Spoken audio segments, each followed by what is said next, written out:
Welcome. You're listening to The Aligned Self, Conversations in Creating a Conscious and Abundant Life. This is Daniel Denovi. I'll be your guide and host. Let's see just where we can take this.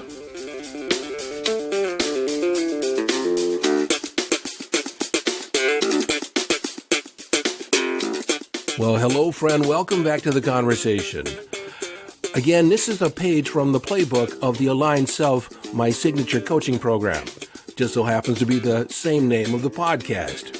And while this episode is meant to be an addendum, a bonus, an expansion on the previous two episodes on mastering your emotions, it is deeply rooted in your self-concept, your self-identity. In the Aligned Self Coaching Program, we consciously design who you want to be, your self-identity. Now, you need to understand that, and I'm going to say this with the greatest amount of love and respect, that who you currently know yourself to be, your identity, your self-concept, wasn't consciously chosen. You adopted it along the way. You inherited it from the perceptions of other people. And as a consequence, it's more accurately described as a collection of knee-jerk, habitually learned responses that you've adopted along the way in order to survive childhood, to get out of childhood alive with a sense of self intact. And so from the context of the Aligned Self Coaching Program, the question I want to throw out there is, who would you be if you didn't already know who you were? Is your self-concept in alignment with the vision that you have, the possible vision that you have for your life? So if you want to learn more about the Aligned Self Coaching Program, go to yesdaniel.com, click on the link, the Aligned Self Signature Coaching Program. So with that said, the focus of this episode is going to be on shadow beliefs. Now, these are the foundational self-concept or ideas that you have about yourself that influence your emotional responses.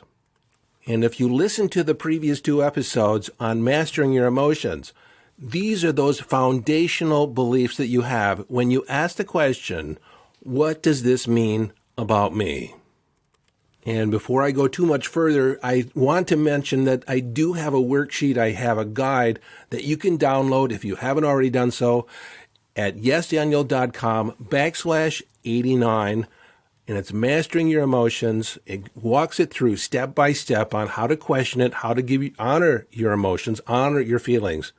But at the end of the process is digging deeper, asking the question, if this were true, what does it mean about me?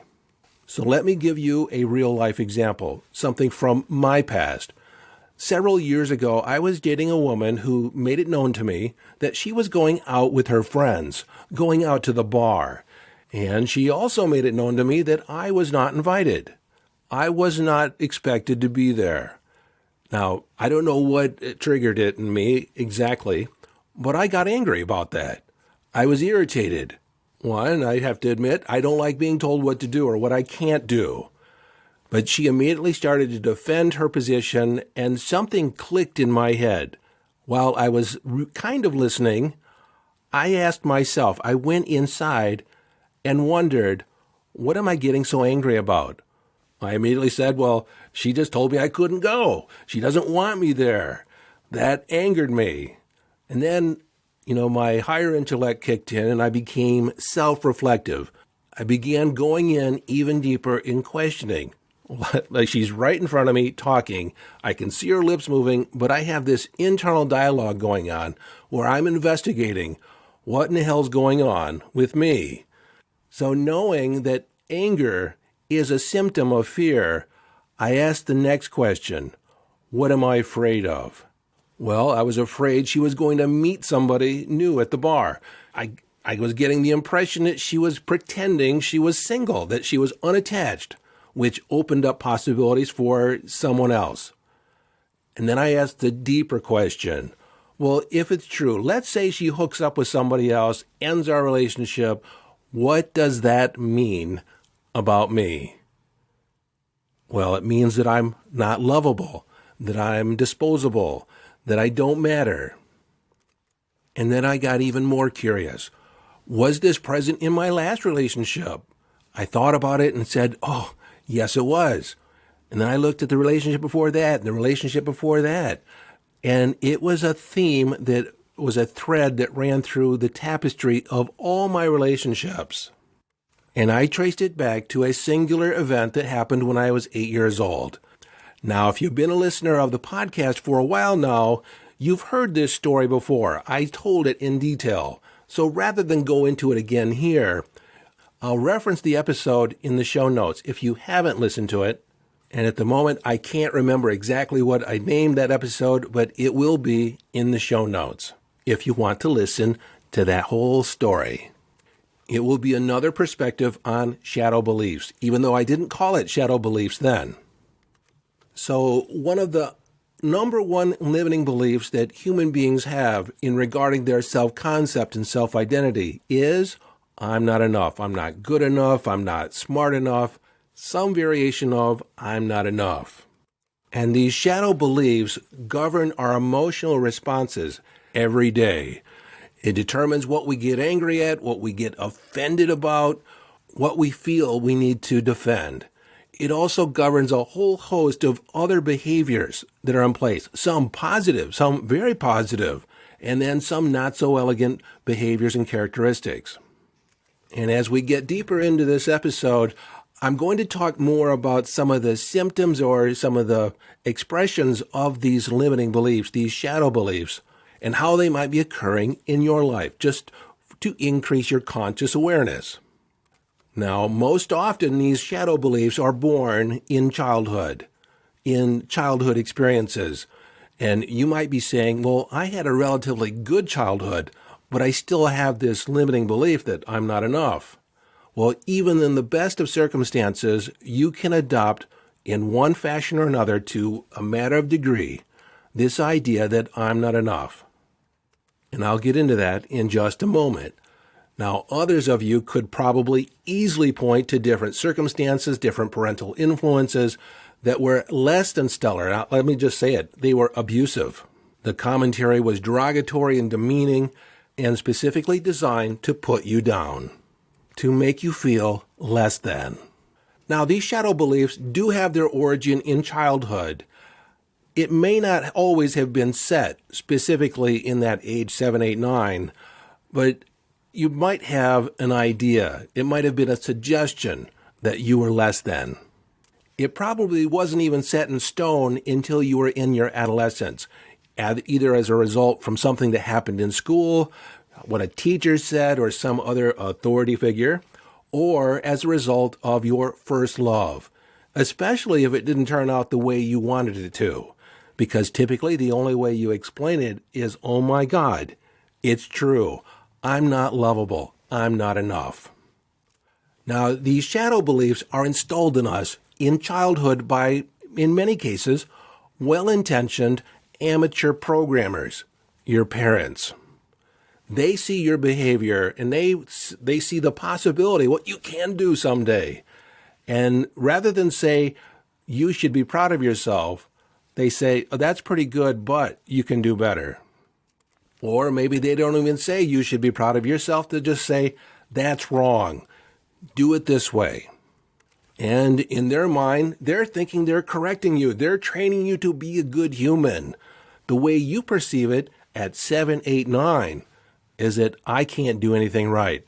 I'm not good enough. Now, when I was a child, there were times when I wanted to do something with my dad. I wanted to go outside, I wanted to play catch, and my dad was too tired. He worked a tremendous amount of hours. And many times he wasn't even there when I was around, when I was available. And so I had this story that I don't matter. And because he wasn't around, because he was working, I made it mean that money to him was more important than spending time with me. Now, I've since remedied that. My dad was an amazing man, and I realized when I really dug deep in here that he was working so much because we did matter, myself and all my brothers and sisters. My dad wanted us to have a life better than he grew up with. And so by him working was him making up for his belief that he wasn't enough. But at the time, this perception that I didn't matter was formed at age 7. Hardly able to, look at the consequences or see my dad any more than being superhuman, having all the answers. I didn't realize yet at this point that he was merely a man with his own history, his own lessons and learnings that he had to deal with in his life. So what's important about that disclosure is these assessments, these ideas that we form about ourselves are done so at a very limited perspective. Our brains are barely even forming, and we make these wide-sweeping assessments of what it means about us in our relationship to reality and the world. And then we carry this belief forever unless it's challenged. And that's what I want you to do in this podcast. I want you to begin challenging this idea that perhaps it's more than likely, in fact, it's just not true. You are more than enough. You are imperfectly perfect. You are whole and complete. You're not broken, and you have an amazing mind and a heart so big, so capable of love that we need to unleash it. Now, I had this belief that I wasn't enough, and I have to admit, it fueled a lot of my learning, all the way up into my 40s.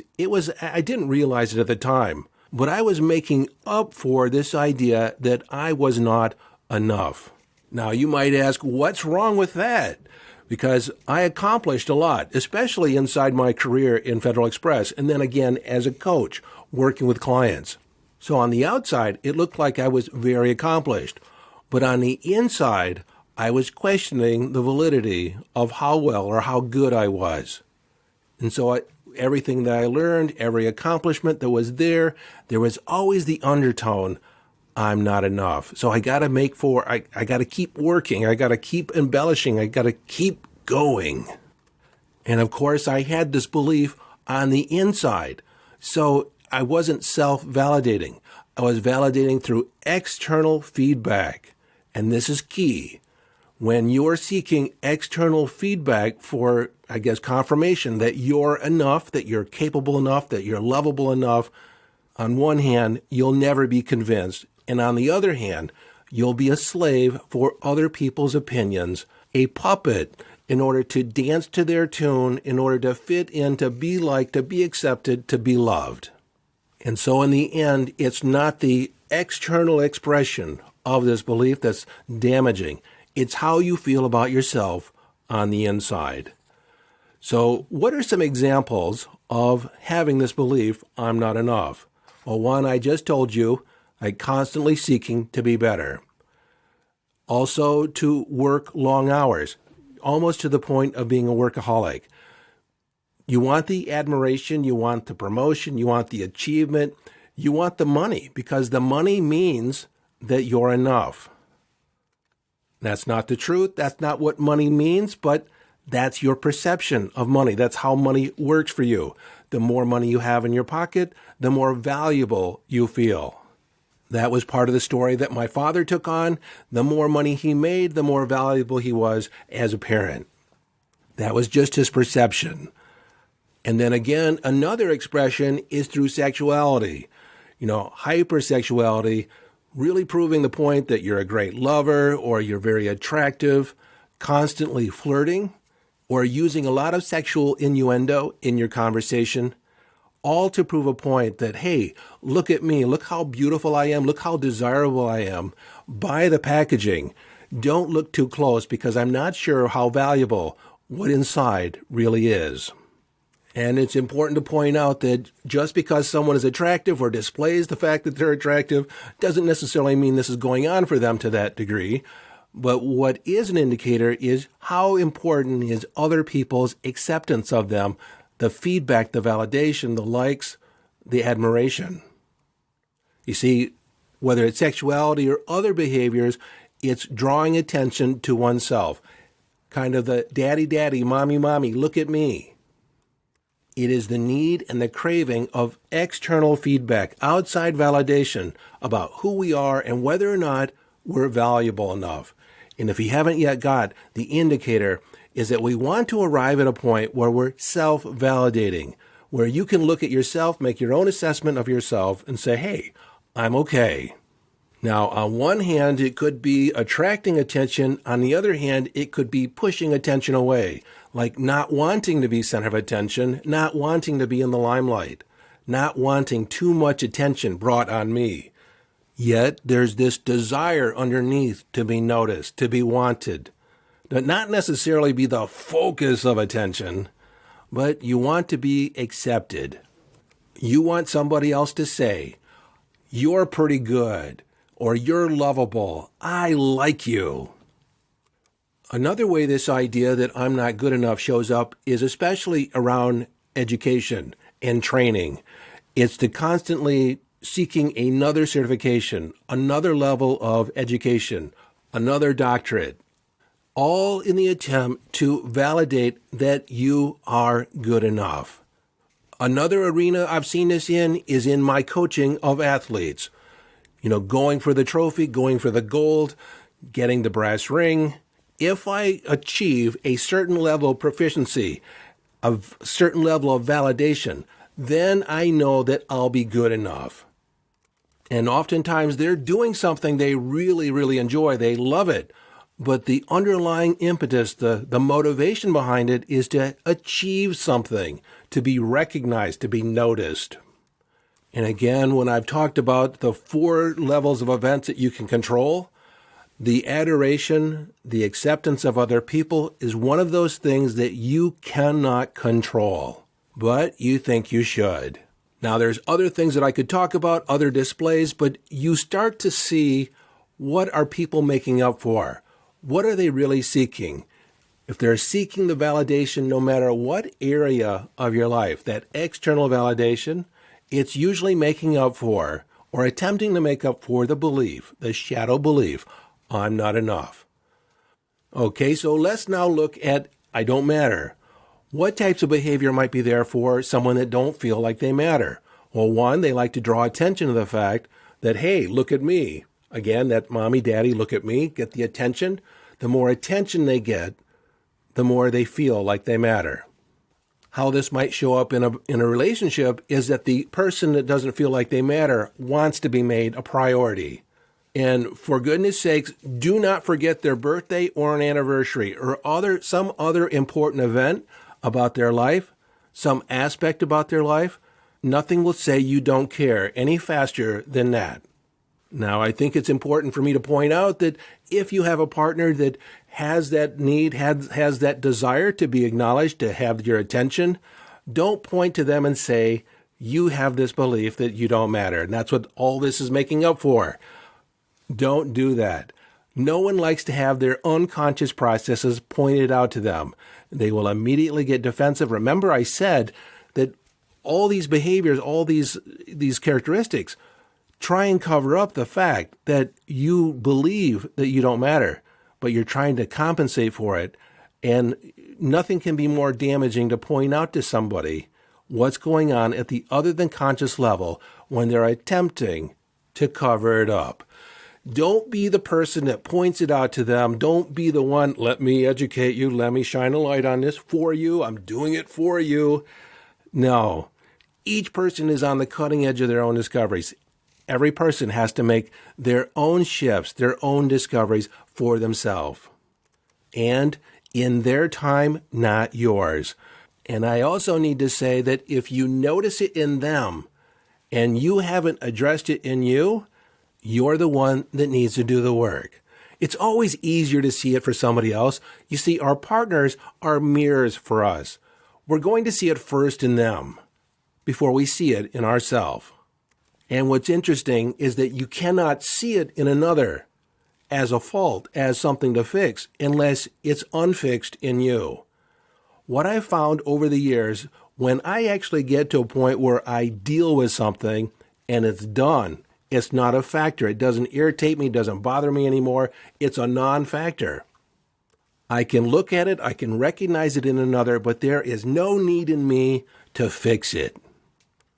Early on in my career, I wanted to fix everybody.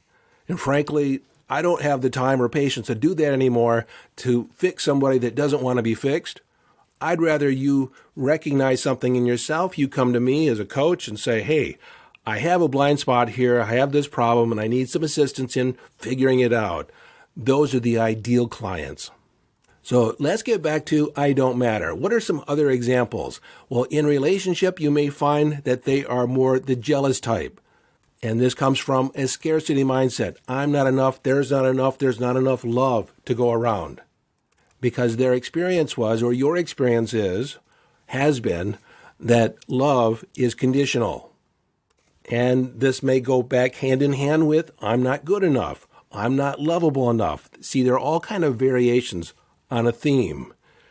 Somebody else in a relationship that feels like they don't matter, they may be over-controlling and may consistently talk over other people in order to make their point. Talk louder, more directly, use more words, and discount other people's opinions as not being relevant. They have a compulsion to be right, that they're right, and to prove that they're right and you're wrong. Now, I'm saying this as if it's somebody else you're witnessing, but I am talking to you. Do you have to be right? Do you get in arguments having to prove that you're right, proving the other person wrong? Now, what's interesting is that sometimes you don't typically confront authority or experts. You tend to take their word for it because, hey, you don't matter. Again, that's just a perception. You don't necessarily value your opinion because you don't matter. Now, if you bore the brunt of an abusive relationship growing up or at some point in your life, you also have this belief inside you that you don't matter. Your feelings don't matter, your well-being doesn't matter, and so there's a tendency as an adult to tolerate abusive behavior or play the martyr and say, my needs and wants don't matter, I'm giving myself for the family. And you may make it well known that you're giving up your life for others. I'm doing this for you. I'm going out of my way for you. Look at me. And again, it is all making up for this belief, this perception that you don't matter. Now, this is a gate that swings both ways. It's like a swing set. On one side is one set of behaviors. On the other side, it's a different set of behaviors, all sourced from the same shadow belief. So on one side, I don't matter, so my feelings don't matter. On the flip side of it is that you better honor my feelings. My feelings are important. You need to make me feel good. There's also the idea that you can hurt me with words or your point of view because my self-esteem is fragile. And if you say something derogatory to me and hurt my feelings, then you prove to me I don't matter. My feelings don't matter to you. And one way of gaining control over the situation, either you or someone else, is to play the shame and blame game. It's your fault. You should know better. Don't you love me? Because there's this feeling that if I can position myself as better than you, more important than you, smarter than you, then that feeds my self-esteem, my sense of identity. Now, if you've had experience with a narcissist, you'll recognize some of these behaviors as being sourced from a belief, a shadow belief. I'm not enough. I'm not good enough. I'm not lovable, and I'm not deservable. But as a consequence, the narcissist has developed a series of behaviors and manipulative tactics in order to position themselves as better than. And frankly, their self-esteem is so damaged that it's painful for them to look at themselves. So the moment the light is shined on any failing that they have, they will go to any lengths to make you feel less than. And while the term narcissist is a noun, it's actually a collection of narcissistic patterns designed to protect the self-esteem. In another episode, I'll go in more depth about narcissistic patterns and how they show up and what you should and could do in response to them, and how to identify whether or not you're a narcissist or display narcissistic patterns. But one key factor on whether or not you're displaying a narcissistic pattern or a pattern to make up for these shadow beliefs and a true narcissist is the fact that you're willing to be healed. You're willing to do the work to heal yourself. a true narcissist does not have the ability to look at themselves honestly, to actually own up to their behavior, own up to their failings. And in many cases, a narcissist will never, ever heal. So with that said, we'll tackle the narcissistic syndrome another podcast episode.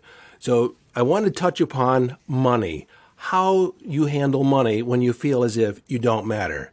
Many times money is an indicator of how valuable you are. It's a direct reflection of your self-esteem. Like I said earlier, the more money you have in your pocket, the more important you are, the better person you are. Because in our society, when you have money to spend, you're somebody. You can actually buy experiences. The whole dynamic of a sugar daddy or a sugar baby, where you're taken care of or you're the one taken care of, that is all grounded in I don't matter. So the money I have dictates on how desirable I am. And as a consequence, as a sugar baby, the more desirable I am, the more money I can attract. Another monetary display of this belief that I don't matter is a focus on brand names. Having the right car, living at the right address, how you spend money, how you're perceived makes a difference. So there's a tendency to overspend or overflaunt the amount of wealth or the amount of money that you have because it's equated directly to your self-esteem or how valuable you are in the world, how valuable you are to others. And there may be the practice of looking down on people that have less money, as if they're less than desirable, less than a human being, not as valuable as a person. Because, hey, look at their bank account. As a kid, I just thought of these people as being stuck up, hoity-toity, pious. But what I've learned, it's a fractured self-identity that lies underneath it.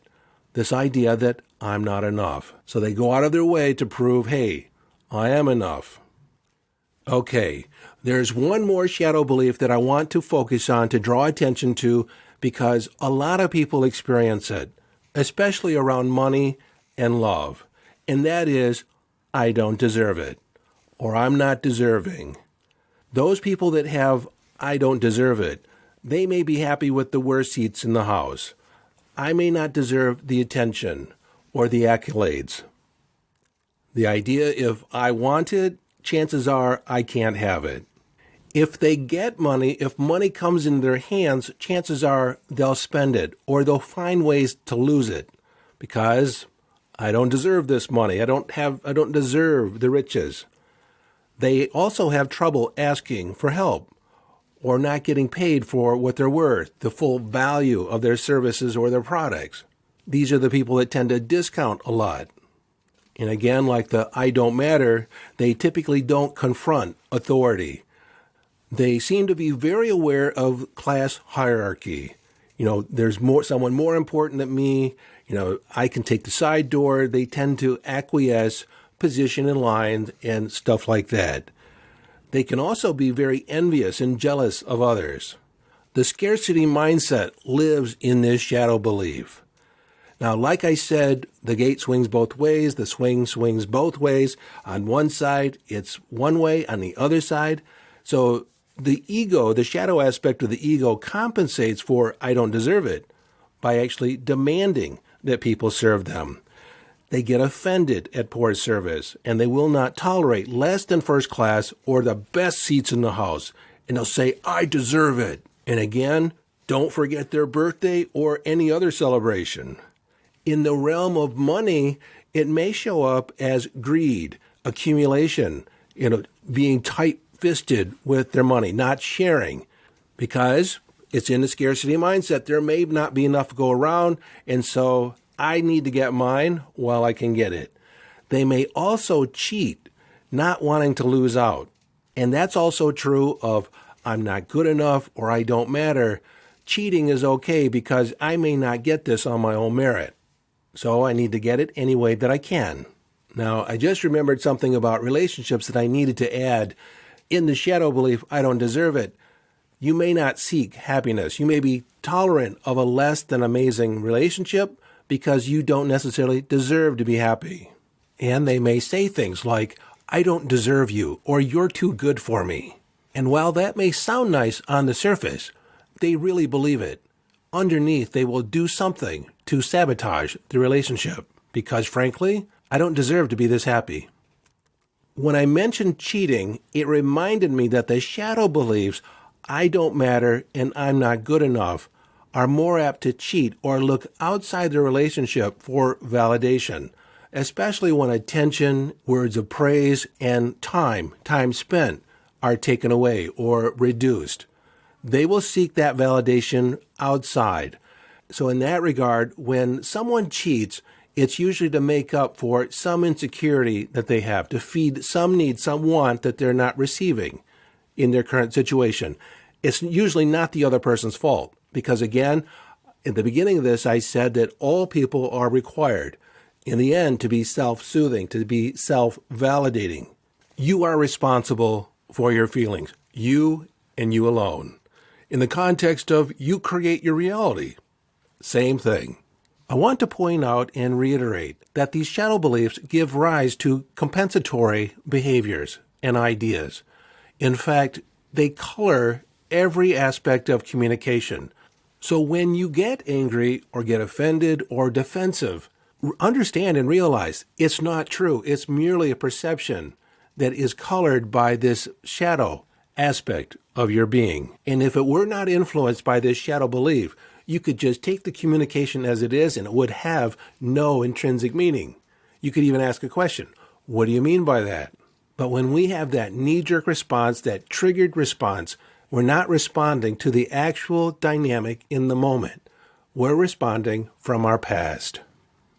So as I bring this episode to a close, this episode was meant to increase your conscious awareness of this other than conscious or subconscious aspect of your behavior or other people's behavior, and to give you a perspective on the number of different ways these shadow beliefs show up in your life and the lives of those around you. Also, in the context of mastering your emotions, I think it's important to understand where this anger, disappointment, this need to justify and defend, where it actually comes from. When you can source it down to a shadow belief, you can begin to make some significant changes in your life. In the next weekday episode, I'm going to go into some different processes, different ideas that you can use to unravel these shadow beliefs, to weaken them, to dismantle them, and start installing a more empowering idea, a more empowering belief about yourself. The very next episode is the 5-Minute Friday, and I have a special case study on manifesting, being open to receiving, that I wanted to share with you. The number of that will be 113. The next weekday episode will be episode 114, and that's where I'll go into the different processes and different ways to unravel these shadow beliefs. So until next time, this is your friend and host, Daniel Dano V, urging you to follow your bliss, live your life from inner signals, be inner directed as you live the epic adventure.